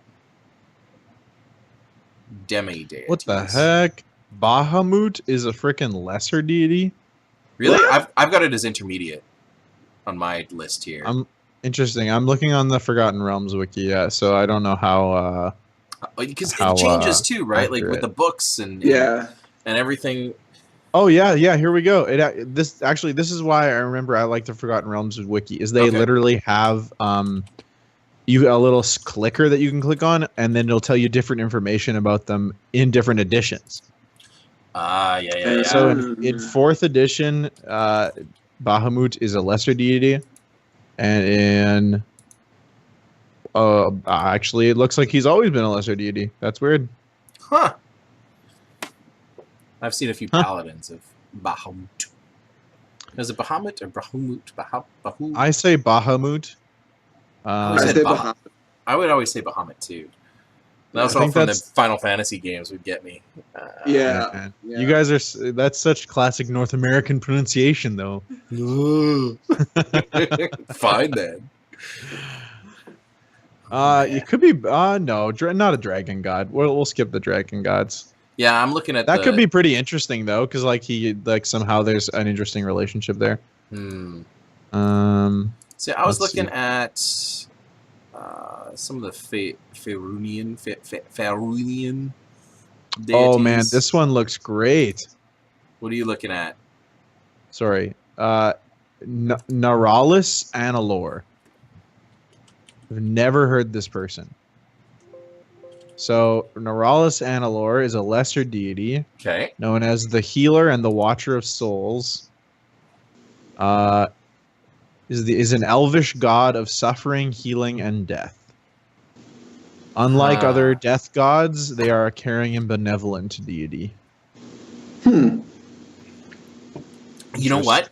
And so if Tabris served and was given deityship over that, she would experience a lot of death and suffering in the people and could be motivated to leave because of that. Right? Like, it doesn't have to be this way. like we're doing our part to be good and to help through people through this, but it doesn't have to be this way. I can create something better. Yeah.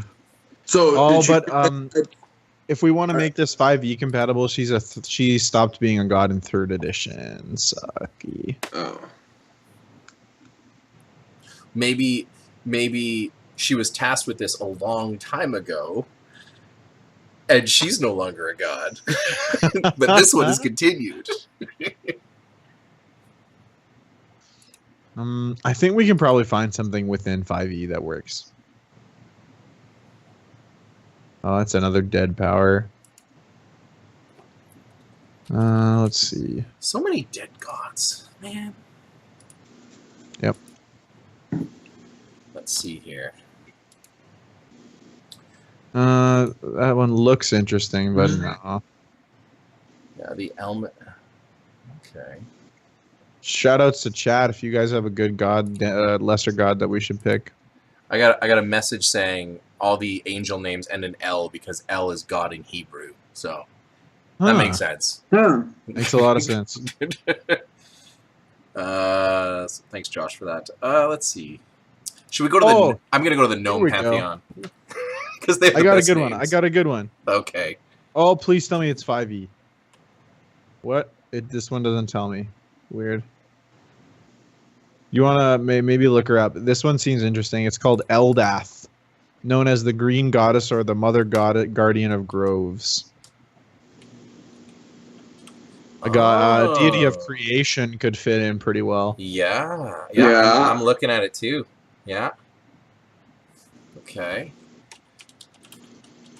Worshippers are druids, pacifists, and rangers. Generally, so far as I'm seeing, Eldath is a 5e. Nice. That could be it. Dogma questions. The philosophy of Eldath is highly advanced. It teaches that peace can only come from within and cannot be taught or imposed.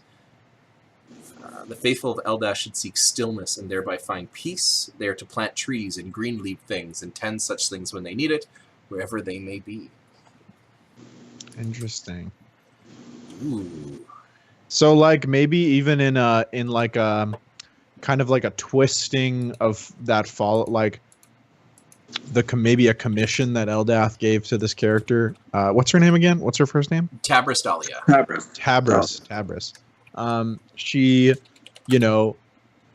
tends and like really goes hard on this idea of she's going to tend something. But instead of looking for like inner peace, she looks to like give peace to these things that she creates. Maybe, I don't know. That's just an idea. That seems a little weak. Well, I could see that maybe she could craft something because the world of where she is one of awfulness and hardship, and probably seen many people die. You could have that of like, what if we were to create something new where that didn't have to happen? But then why did she leave? Yeah. Right? Yeah. Yeah. I think it could be that Eldath doesn't want her to actually be actively involved and like engaged in like doing. No, that doesn't make sense. I don't like that. I'm 180ing on this on Eldath right now. Okay. Because it's just too. I think it's too like. Because like Eldath is basically where I want her to end up though. Like the idea of that she's in this place out of a calm, compassionate thing, but that's not why she went there in the first place. So is there like some good demigods of justice or something? Probably. That would fit in. All right, let's see here. We should have been far more well versed. I don't know anyone who's well versed in lesser deities of Faerun, like except for Bahamut, right? We all know that one. Yeah, I mean we all know that one, but everybody knows that one. That's not special. You ever heard of Martha Hammerduin? Probably not. Sounds like a dwarven god. It is. But you never heard of it. No. Sailors, no. Kami. And all the cool ones are evil. Yeah, I know. I'm looking at Leviatar, Talona, like, disease. What did poison. chat give us anything good? Oh Well, yeah. Could she be Bahamut? Cade be like. Bahamut. Could she be rebelling against an evil god? I can see what you're saying with that. That's not. I feel like she would have to be evil to get the deity godhood first. given from Yeah. an evil god. Yeah. All right, we should. And okay, let's just hit me with that 5e lesser deity list. Is that in? Is that even in the just the basic player's hand guide? No, it's just the major ones in the player's hand guide. It might be in the DM's guide actually. What about Garl Glittergold? It's a gnome deity. The gnome deity. The watchful Isn't that a protector. major gnome deity? It might be. Yeah, it's a greater deity. I think we just settle for Bahamut, right? Like, that makes sense. And it's definitely accessible. I mean, everybody knows. Yeah. And his domains are life and war. He's all about justice, like imparting deityhood to this person for the sake of her, like, bringing justice and life to the world makes sense. Her becoming jaded with that makes sense. Yeah, I think we have room to work there. Yeah. All right. So we're gonna go with Bahamut. Bahamut. There we go. Bahamut. Wow. You'd start a. That's how you say it in Canada. Bahamut.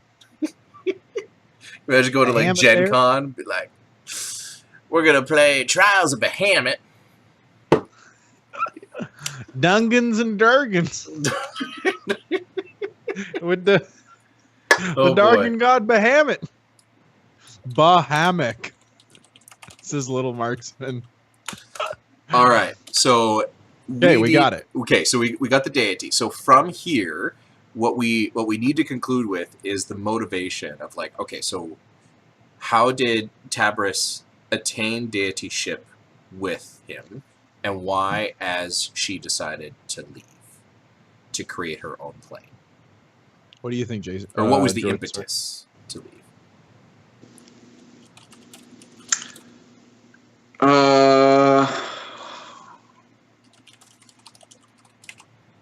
Well, she's Bahamut. kind of her. Just looking at chat. It's Bahamut. Just so you know. Babanook. Like we picked Bahamut because of the war focus. Yeah. And the idea was that she would get what's the word? Not fed up, but jaded about that and want to switch. So like she's kind of got to start as a crusader to really get that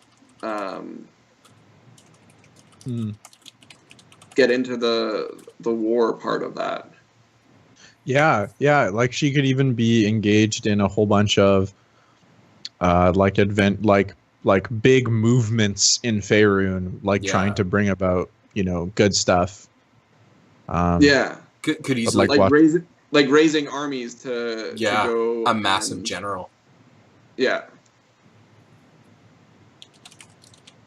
Yep. Okay.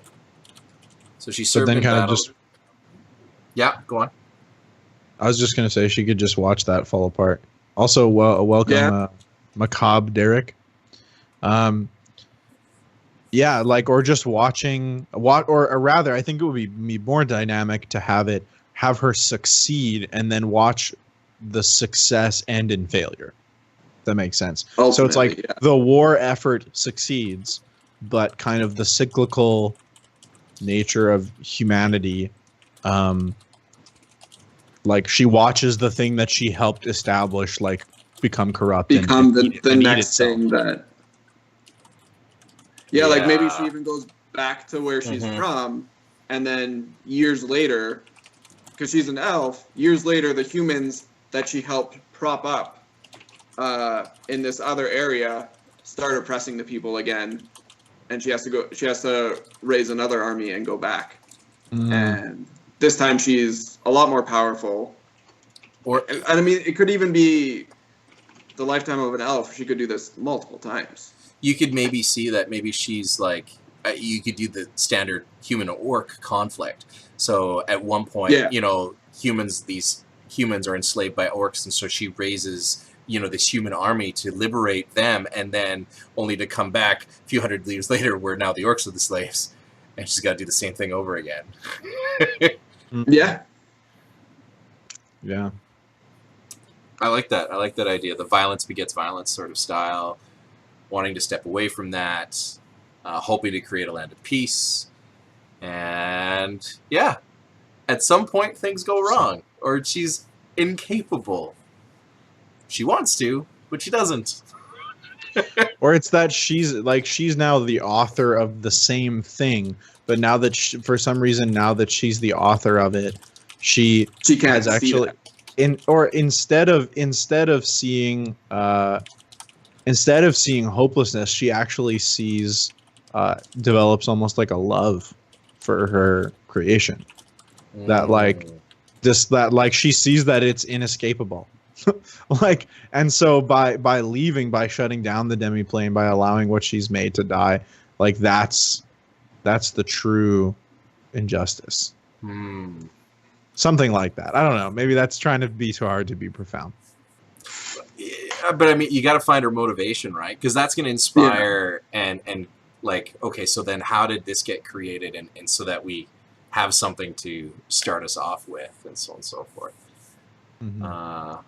But yeah, like that's basically that would be why she has been there the whole time. Yeah. Like it's that she's just resigned to basically being the god of this world that she made. And maybe, like, because we go back to the sad element, it's almost like trying to hold sand, right? Like, desperately trying to hold as much as you can and keep it safe, but it just keeps falling through, and you do your best. Yeah. Interesting. Yeah. Macabre Derek, we're starting our whole story. We're developing a story for 5e that we're going to release as a campaign for the community. Yep. And with your help as chat. And right now we're developing a character who is the reason why we get to put the campaign in a demiplane, so we don't have to deal with regular Faerun lore. As much as we can. Well, I'll recap what we got, and then we'll be back next week. So we started out with an idea of cyberpunk. Wanting to be cyberpunk. Wow. We've come a long way. The idea of maybe, fantasy-ish, maybe banding together, but then we kind of reside, like, we don't want to recreate the entire wheel and keep it accessible. And so we have the possibility of maybe adding a class of our own if we need to at some point in time. As you said, we want to create a demi-plane so we don't have to be beholden to everything within the Forgotten Realms universe that we're just not as well versed in. Yeah, and so looked in the Faerun world, the idea of having wrecked villages or something where somebody created something, this powerful wizard. As much as I wanted it to be a gnome, I got outvoted for it to be an elf. Of course, it's always an elf. It couldn't be like a halfling assassin. We decided if it was a gnome, it had to be a villain, right? Yeah. So. Yeah. Sorry, if I can cut you off a little bit. Go for it. There's just two great block texts Absolutely. in chat that I would love to read out. So Macabre Derek says, just joining in, but from what I get from this, have you considered that this conflict that keeps emerging, bringing her to godhood, has become her own gilded cage?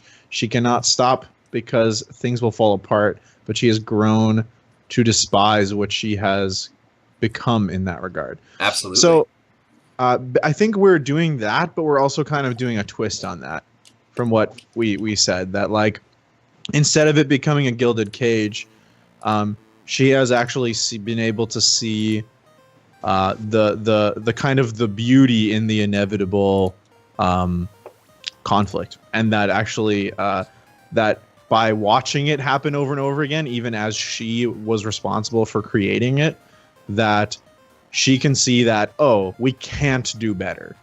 And so when these people do these things over and over again, that it's almost like instills a sense of love and sympathy for those people instead, and that's why she stays in this demiplane. So in a certain sense, yes, it is a gilded cage, and things will fall apart. I don't think I have a note there of it falling apart if she were to leave. I like that. For sure. Yeah, they're all gonna die if she leaves. Definitely. Aiden L says, and are they even able to go to a different plane? Like, is that even going to be an option, or is their life essence also tied to the demiplane that she created? I think so, because she's not a greater deity, and so she would lack the power to allow to get all the way there. Yeah. Oh, you have a guest, Justin. Oh yeah, forgot about this. Is my cat, Gaius. Hello. I keep forgetting, in this camera angle you get to see that stuff, and when I normally stream you don't get to see my cat. Aiden says, oh, he's just doing a recap for us. Oh, perfect. Thanks, Aiden. And then Macabre Derek says again, the old mark of live long enough to see yourself become the villain. This conflict is now her existence. Yeah. It's a great basically story. Something like that. Yeah. I love that. I think we'll wrap it up there. Thanks, chat, for everybody contributing and everything else. And so next week we're going to be talking a little bit about starting point. So how do we implement? How do we get people together when you have a random group of people who want to play a campaign that may have never played before, suddenly create a party together? And so we want to help with that and create a good starting point as we develop the world more and everything else and tell more stories. That's it for Dungeon Masters Anonymous. Thank you, Jordan, for coming out. Really appreciate you being on episode 1. Thanks for having me. So if anybody has problems with the name Tabris Dahlia, they're coming to you. It's your fault, buddy. I have to do the thing. I have to do something for chat. Grah! There you go. They'll get it. Okay, I don't, but sure, we're good with that. Okay. Do the thing. All right, take care. We'll see you all next week. See you next week, guys. See ya.